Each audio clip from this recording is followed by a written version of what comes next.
En propuesta semanal y en vivo, que como a mí me gustan ya las entrevistas, contamos con la participación del ingeniero Bernardo Castellano, ingeniero civil, especialista en hidráulica, en hidrología, y yo diría que se haya vuelto un especialista en materia eléctrica, aunque no es electromecánico. Bernardo, buenos días, muchísimas gracias por aceptar nuestra invitación. Buenos días, Ramón, siempre es un placer compartir contigo y con los miembros de este programa y claro, muy agradecido de la invitación. Perfectamente. Gracias, buenos días. Bienvenido, Bernardo.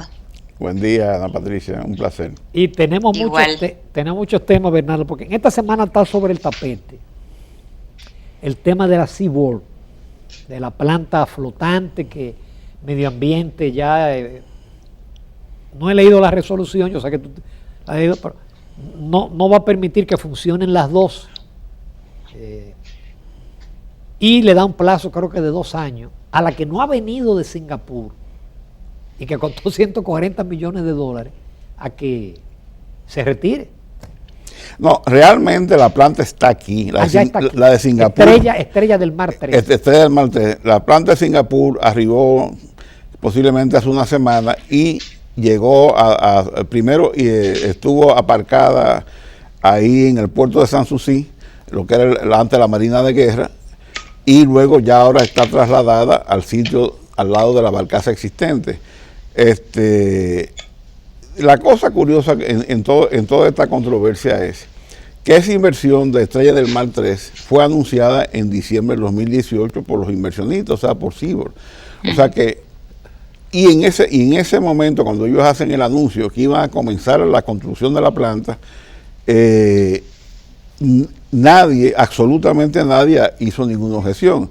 Esa planta tiene 2 años en fabricación, es la última tecnología. Es gas natural. Es gas natural, solamente gas natural, pero no solamente es gas natural, es la planta más eficiente del sistema, porque es la planta más nueva del sistema. Entonces, esa es la última tecnología que ha desarrollado Siemens en ciclos combinados, es Siemens, que tiene un nivel de eficiencia por encima de los ciclos combinados que hay aquí en el país, que son Cogentrix, Andrés, Los Minas, y ciclos combinados de motores como son la misma Estrella del Mar 2, Quisqueya 1, Quisqueya 2. Entonces, esa va a ser la planta más eficiente del sistema. Entonces, cosas que uno no se explica. Si tú coges la resolución de medio ambiente, lo que hace medio ambiente es, porque la nota de prensa que ellos emitieron es un poco confusa y al principio daba la impresión que era como tú decías, que la que no iban a dejar participar era la nueva, la 3. Pero no, realmente lo que hace la resolución es que ratifica el permiso de la 3 y dice que no puede operar la 2. Pero cuando Seaboard hace el anuncio en diciembre de 2018, Seaboard dice en ese anuncio público que ellos van a vender la Estrella del Mar 2, que la idea no es operarlo de manera simultánea, porque en ese momento había unos problemas de capacidad de la subestación para poder evacuar las 2. Pero la resolución también dice algo interesante. La resolución no le indaga, no inculpa a Seaboard de ninguna violación ambiental. No hay en toda la resolución, que son como 9 o 10 páginas, no dice que Seaboard ha violado la ley ambiental. No dice que Seaboard ha incumplido con sus obligaciones de informes mensuales que tienen o trimestrales que tienen que suministrar al medio ambiente. No dice que exista un informe o una medición que haya hecho medio ambiente o cualquier ente independiente que diga que Seaboard viola los parámetros ambientales de calidad de aire, de calidad de agua. Entonces, todo este tema de que la planta contamina llama la atención, porque nadie hasta ahora, yo no lo conozco, ha presentado ninguna prueba ni ninguna evidencia comprobable de estudios, de mediciones en el río, de mediciones en el aire que diga que esa planta contamina. Es decir, la actual. La actual. Porque Seaboard está operando en ese sitio de hace 31 años y esta es la 4ª planta que llega.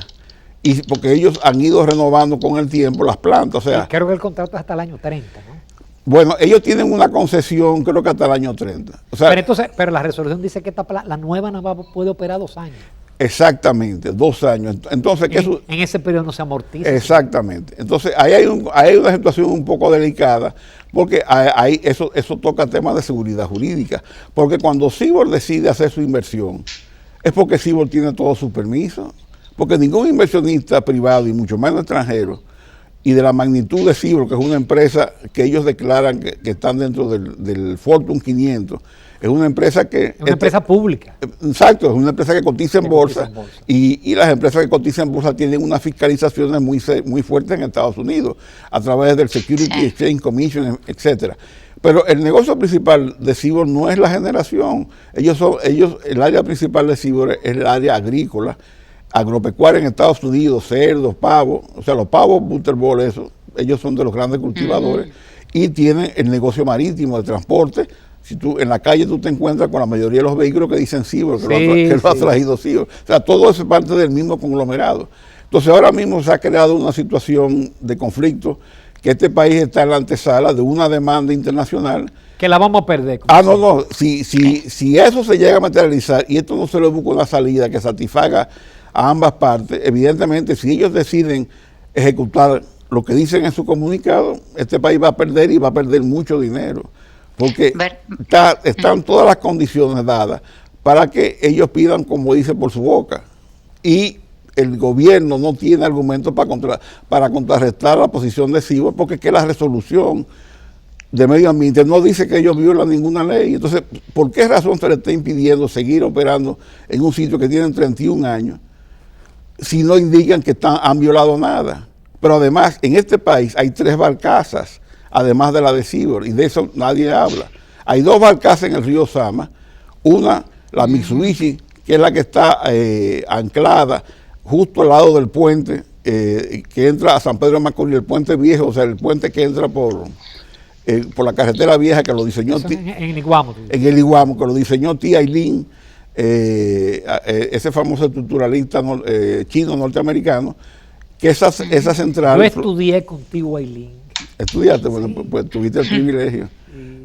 No estudié con él, sino con el libro de él. Ah, claro, bueno, sí, el libro de pretensado. Porque mi tesis fue sobre viga pretensada. Exacto, bueno, él es de los pioneros, él fue que diseñó el puente de San Pedro de voladizo sucesivo. Entonces, esa planta se licitó, se contrató cuando Marcelo Jorge, que en paz descanse, era administrador de la CDE, y se terminó de instalar en los años 88. Luego está la planta de Sultana del Este, que es otra barcaza que está en el río Iguamo, de 150 megavatios. Hay una planta barcaza que está en el Océano Atlántico, cerca de Puerto Plata, que tiene de los años 90. Pero en el río Iguamo, en la ribera del río Iguamo, no exactamente en el río, sino cerca del río Iguamo, hay 900 megavatios de centrales térmicas, que entonces el parque... Creo que el grupo Feria Iglesia tiene una planta. Sí. O sea, ahí tú tienes la Coyente, y tú tienes la Quisqueya 1, Quisqueya 2, y tienes los orígenes que del grupo Félix Iglesias. Y todas esas plantas están en la ribera del río Iguamo, utilizan agua del río Iguamo o utilizan agua subterránea para el sistema de enfriamiento, pero esa agua subterránea es lo que nutre el río Iguamo. Entonces, lo que a uno llama la atención es que lo único que contamina es la barcaza de los Amas, que es a gas natural, cuando los ambientalistas han definido el gas natural como el combustible de la transición energética. Realmente hay cosas que yo no me explico y no entiendo. Entonces, Bernardo, realmente esta planta flotante es la única que ha tenido objeción, o sea, que ha tenido estas dificultades. Porque yo pensaba que solamente existía esta, que esta era la primera y la única. Bueno, Punta Catalina ha tenido más objeciones que la planta flotante. Ahí tú tienes una comunidad que tiene 3 años, 4 años luchando por la contaminación que está comprobada en un estudio, porque la Universidad de Dios ratificó lo que todo el mundo sabía, que las cenizas son contaminantes. Y tú tienes que han hecho reportajes Alicia Ortega, Nuria Piedra, en el lugar de los hechos, donde se muestra ese vertedero, ese cenicero de ceniza, que se está manejando de una manera irresponsable, porque las cenizas están secas frente al mar, la brisa esparce esa ceniza, y sin embargo, a pesar de que la comunidad tiene 3 años luchando para que eso se resuelva, tú ves una pasividad asombrosa en el caso del medio ambiente. No toma ninguna medida con Punta Catalina, que se sabe que el carbón de los combustibles fósiles o de los combustibles de generación es de los más contaminantes. Sin embargo, ahí parece que no hay mayores preocupaciones. Para mí me llama la atención, Bernardo, porque yo tuve ese caso antes de que el PRM fuera gobierno. El actual ministro de Energía y Minas hizo un programa con nosotros donde cuestionó el tema de la ceniza y presentó fotos y todo este tipo de cosas. Incluso yo tuve que dar el derecho a la réplica a Jaime Ariste Escudel, que demostró que no, que eso era lo mejor del mundo. Suerte que yo estaba retroalimentado por ti con una serie de datos. Ahora, lo que me llama la atención es que entonces ya en el gobierno no se haya hecho nada. Bueno, porque una cosa es con guitarra, otra cosa es con violín. O sea, si tú coges algo sorprendente, yo soy muy amigo y le tengo un gran aprecio a Antonio Almonte, y lo respeto como profesional y como ser humano, pero yo estoy sorprendido de sus actitudes ya como funcionario. Tú coges todos los planteamientos del PRM en el sector eléctrico en oposición, que esencialmente eran los planteamientos de Antonio Almonte, y tú coges sus ejecutorias y no hay coincidencia. Todo lo que decía en oposición prácticamente no lo está ejecutando. Pero no han hecho la auditoría. No han hecho, no es que no la han hecho. Peor todavía, es que no han convocado las licitaciones para hacer las auditorías, porque tú no puedes contratar una auditoría grado a grado. Entonces, ellos prometieron que iban a hacer 2 auditorías técnicas o 3 auditorías técnicas de Punta Catalina, aparte de la auditoría financiera. Auditoría técnica, ¿qué era? Bueno, determinar si lo que está ahí funcionando fue lo que se contrató. Y eso es contrastar el contrato con sus especificaciones técnicas que tiene el contrato anexo y hacer una inspección en campo, ver si un checklist.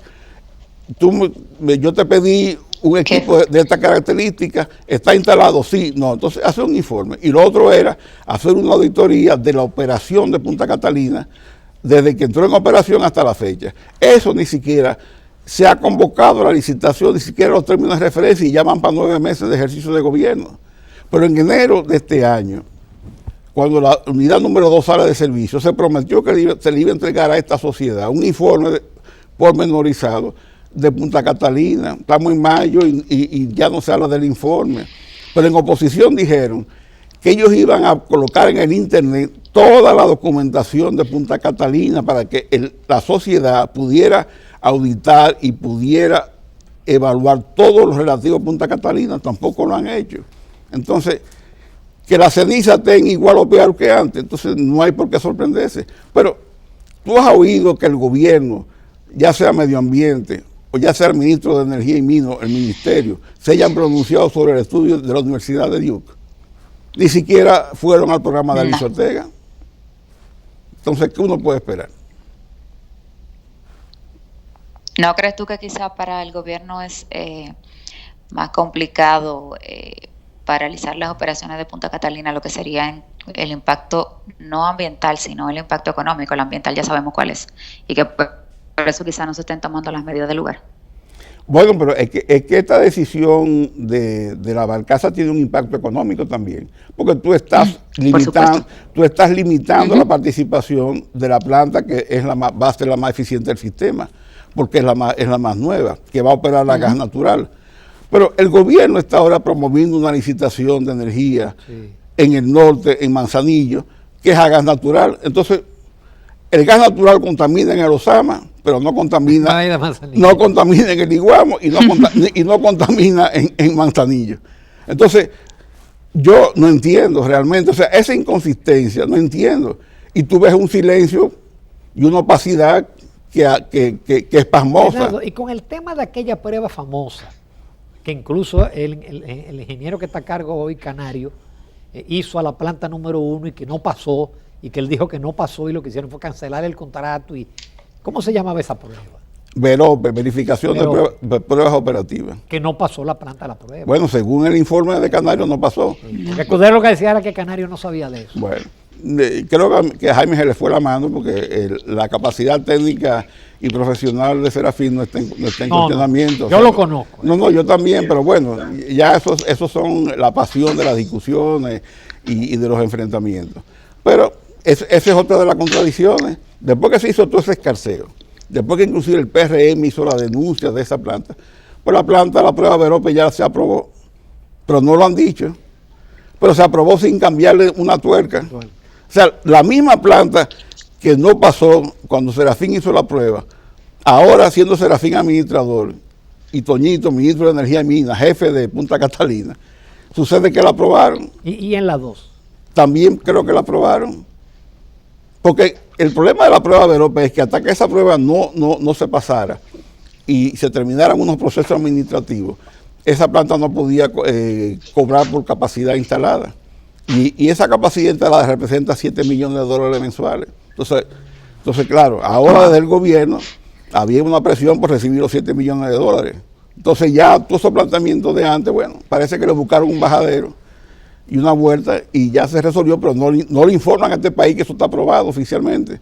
Uno se entera porque uno maneja información. Como tú dices, una cosa es conquistar. Exactamente. Bernardo, ¿se encuentra el país realmente cuenta con presas de eficiente capacidad? ¿Perdón? ¿Se encuentra el país, o sea, con presas de eficiente capacidad? ¿Tiene el país capacidad en sus presas? O si se pueden construir más presas, sería, ¿no? Bueno, fíjate, Exacto. realmente nosotros tenemos ahora mismo alrededor de 500 megavatios de capacidad instalada en las presas hidroeléctricas, pero la mayoría de esa capacidad instalada no está disponible 24/7 en operación continua, sino que sobre todo lo que se ha desarrollado en los últimos 30, 40 años han sido presas para generación en pico, o sea, cuando la demanda sube en el día, entonces se supone que deben entrar las hidroeléctricas para colocar en poco tiempo mucha potencia y evitar que plantas ineficientes de generación térmica entren a generar y suban los costos. Nosotros prácticamente tenemos ya definido y construido lo que son las hidroeléctricas viables desde el punto de vista financiero, porque técnicamente todavía existen muchos sitios para construir hidroeléctricas, pero financieramente, económicamente, la inversión es muy costosa y esos proyectos difícilmente tengan una tasa de retorno atractiva, ni siquiera para el Estado. Pero además de eso, el problema que existe es que la mayoría de los proyectos que están identificados y que quedarían por construir, primero habría que completar, actualizar todos esos estudios, son de capacidades muy bajas, 15, 10, 12 megavatios. Es más bien para uso múltiple. No, la mayoría que queda por desarrollar son básicamente de generación hidroeléctrica, porque los de uso múltiple, que son las que se construyen en la zona baja de las cuencas, ya prácticamente todas están construidas. Y hoy día es difícil tú poder construir una presa tipo Atillo, tipo Sabanayegua, tipo Valdesia, que tienen grandes embalses, porque ya... Que tenemos que reconocer la visión de Balaguer. Sí, no, eso no hay duda de que... Al margen de otras cosas. Sí, no, eso no hay duda de que...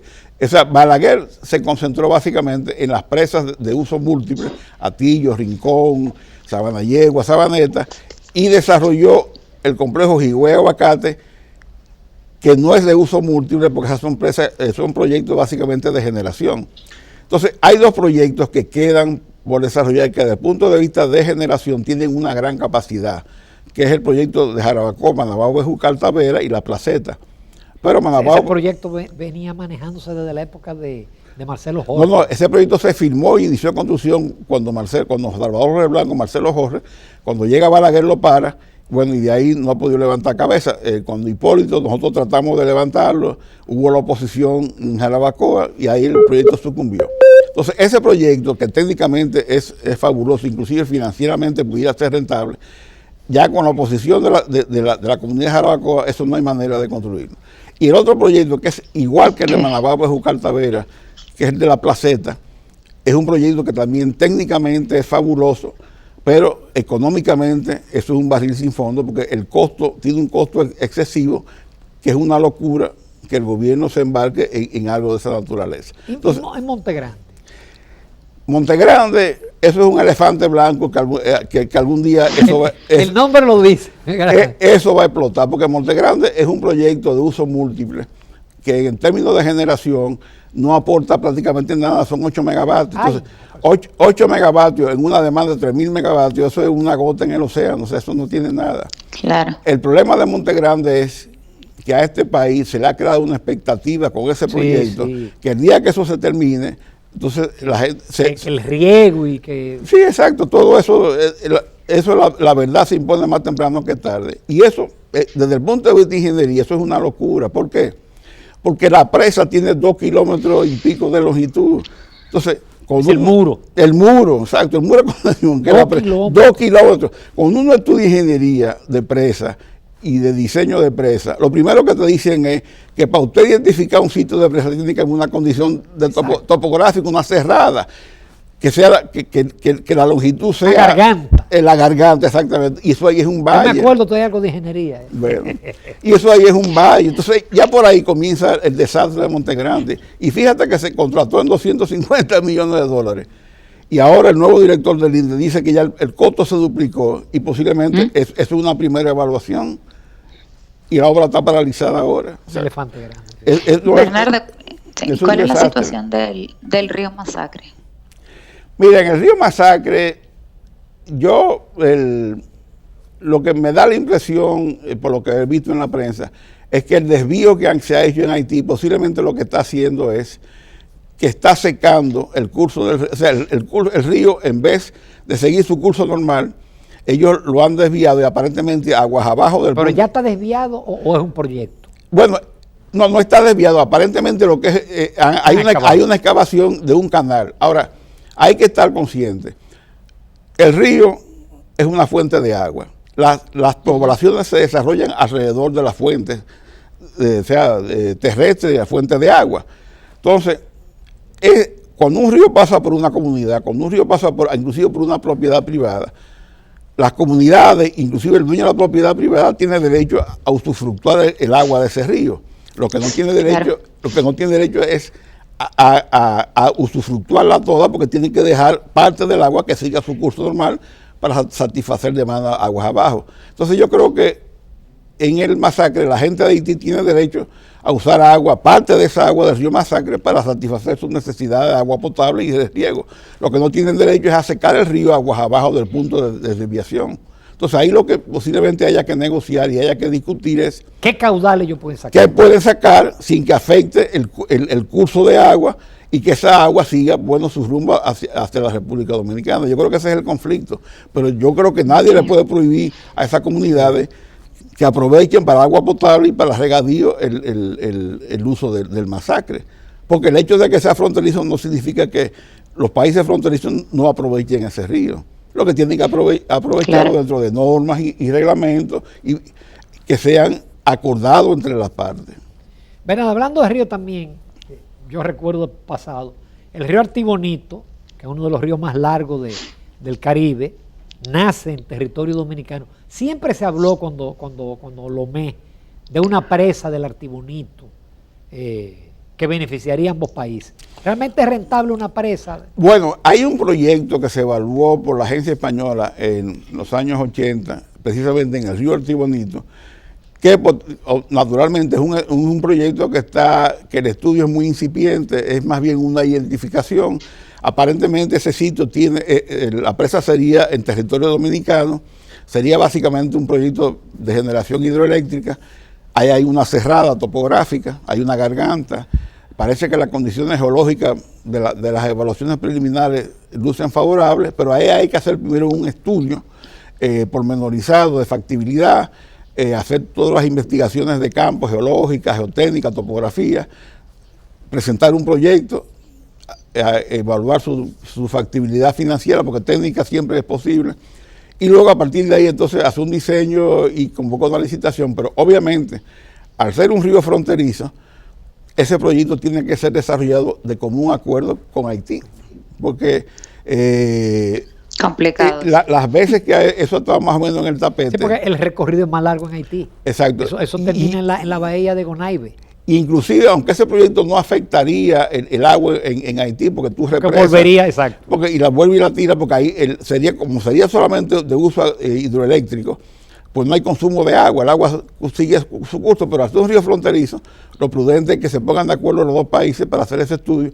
Y en Haití yo he visto hace un tiempo que en su momento, cuando ese proyecto se ha planteado, en Haití hay ciertos sectores que se oponen. No sé realmente lo que es. O sea, es un proyecto que sería conflictivo, porque todo lo que es con Haití es conflictivo de ambos lados. Sí. De ambos lados.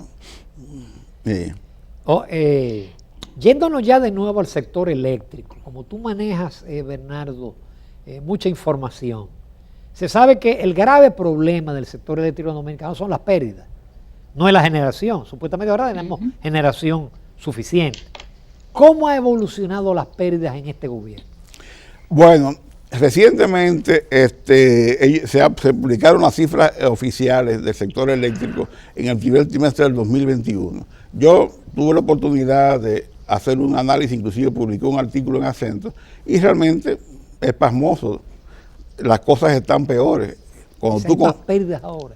O sea, cuando tú comparas el primer trimestre del 2021 con el primer trimestre del 2020, los parámetros esencialmente prácticamente o están iguales o están peores. Por ejemplo, las pérdidas en energía en términos de gigavatio hora de facturación, o sea, cuánto yo le compré a los generadores y cuánto yo facturé en términos de energía de kilovatio hora, aumentaron un 25% en este trimestre con relación al trimestre del año pasado. Las pérdidas totales, que es cuánto yo cobré, cuánto yo le compré a los generadores en términos financieros y cuánto yo cobré a los clientes, aumentaron en un 25%, de 30% que era el trimestre del año pasado, o sea, a 38% en este trimestre. Eso es muy alto. Entonces, ¿el subsidio eléctrico va a seguir? No, pero el año pasado el subsidio eléctrico fueron 850 millones de dólares y este año se presupuestaron 900 millones de dólares. Presupuestados, ¿sabes lo que ellos anticipan? Cuando habían hablado de que iba a ser 500 millones de dólares. Y la tradición ha sido que siempre en el presupuesto complementario hay que darle más recursos al sector eléctrico. Pero lo más grave de esto es que las inversiones en reducción de pérdidas que tienen que hacer la distribuidora disminuyeron un 74% en este trimestre con relación al trimestre pasado. En el trimestre pasado se invirtieron en reducción de pérdida unos 65 millones de dólares y este trimestre se invirtieron nada más 16 millones de dólares. Entonces, ¿cómo tú vas a reducir la pérdida si tú no haces inversión? Pero el gasto en nómina subió un 10% en este trimestre con relación al trimestre del año pasado. Y todavía para mí, ¿qué es lo sorprendente? Y eso que redujeron los consejos y ahora hay un solo consejo. Pero la empleomanía sigue básicamente aumentó. Sigue básicamente, la distribuidora tienen alrededor de 8.600 empleados, más o menos la misma magnitud que tenían el año pasado, 60 empleados menos, cuando, según un estudio de la firma chilena Inecon, dice que deben ser 1.800 empleados. 1.800, o sea que tienen casi 5 veces. Y mira las cosas absurdas que tú te encuentras entre la guitarra y el violín. En el 2019 el PRM planteó como una condición para firmar el pacto eléctrico que no se podía subir la tarifa eléctrica hasta tanto los gastos operativos de la distribuidora no fueran por lo menos el 10% de los ingresos. Los gastos operativos de la distribuidora en el primer trimestre del 2021 están al mismo nivel, con relación a los ingresos, están al mismo nivel de los gastos operativos con relación a los ingresos en el primer trimestre del 2020, un 25%. Entonces, con ese 25% que tienen ellos de relación, cuando debía haber sido 10, ellos están planteando subir la tarifa. O sea, antes decían que no se podía subir la tarifa hasta que los gastos operativos no fueran el 10% de los ingresos. Si aquí suben la tarifa va a pasar peor que en Colombia. Bueno, pero hay unas declaraciones públicas en un almuerzo del Grupo Corripio donde el vicepresidente ejecutivo del Consejo Unificado de la AEDE dice que están estudiando la posibilidad de subir la tarifa. Bueno. Y recientemente mi querido amigo Antonio Almonte, en una declaración pública, planteó también que están revisando eso. Pero lo están revisando con un gasto operativo 25% de los ingresos, cuando ellos exigían que fuera el 10%, que si no se llegaba ahí no se podía hablar de subir tarifa. Entonces, además se supone que con el cambio de la materia energética debe ser menor, porque tenemos ahora más gas natural y tenemos eólica y tenemos... Bueno, ahora mismo, por ejemplo, el petróleo representa alrededor del 10% de la generación. Pero si tú tienes exceso de gasto corriente, altas pérdidas, no importa la energía, claro. No hay manera de tú reducir las pérdidas, porque las pérdidas son financieras, porque si tú no facturas el 30% de la energía que tú compras, tú no vas a cobrar, porque para tú cobrar tienes que facturar primero. Y el coeficiente de cobro, o sea, cuando tú calculas cuánto yo facturo y cuánto yo cobro, aquí la gente paga, porque los cobros, el índice de cobro es sobre el 93%. Ahora, si no le facturan, no le pueden cobrar. Pero entonces, algo que es sorprendente, Se sabe que hay que hacer inversiones en distribuidor, en la distribución para reducir la pérdida, porque hay un problema de pérdida. Porque si la pérdida está en un 38, debería ser por lo menos un 15. Entonces, para eso hay que gastar dinero, y mucho dinero. Entonces, del 2017 al 2019, la distribuidora, según las cifras oficiales, invirtieron anualmente en promedio 250 millones de dólares en proyectos y programas de reducción de pérdidas. Y el PRM en su programa de gobierno, ¿tú sabes cuál es la oferta que le hizo a esta sociedad para reducir pérdidas? Invertir 10 mil millones de pesos, que son 160 millones de dólares. O sea, esa inversión que están ellos en teoría planteando hacer en reducción es menor que lo que se hizo entre el 17 y el 19, inclusive menor que la que se hizo el año pasado, que fueron de 175 millones de dólares. Y entre el 17 y el 19, lo que se redujo las pérdidas fue alrededor de un punto porcentual por año. Increíble. O sea que si tú ahora bajas la inversión, en vez de reducir un 1% por año, vas a reducir un poco menos, lo que significa que para llegar al 38% de pérdida al 15%, que sería por lo menos una meta razonable para las 3 distribuidoras, nos tomaría 20 años más. Y 20 años más de subsidio y de derroche y de botar dinero. Y de un presupuesto que Mucho. no gana más. Exactamente. Qué pena no tener más tiempo, Bernardo, pero qué provechoso ha sido esta conversación, esta entrevista. Porque contigo Gracias, Bernardo. se tienen muchos datos y cualquiera pensaría que tú eres opositor. Sin embargo, tu línea siempre ha sido crítica. Yo lo que soy es crítico. Exacto. Y yo no diferencio que sean mis amigos o no sean mis amigos. O sea, No, y tus artículos en acento, yo recomiendo que los leas. porque el que aboga la función pública tiene que ser coherente con su prédica del pasado. Claro. Y además tiene una responsabilidad de contribuir a resolver el problema que nos afecta a todos y que le ha costado a este país, después de la capitalización, más de 40 mil millones de dólares, que ha sangrado la economía de la nación. Bernardo, muchísimas gracias por tu participación. Gracias. Bueno, gracias a ustedes por la invitación y siempre un placer compartir con ustedes. Nos vamos a una pausa comercial, amables televidentes. Continuamos en Propuesta Semanal.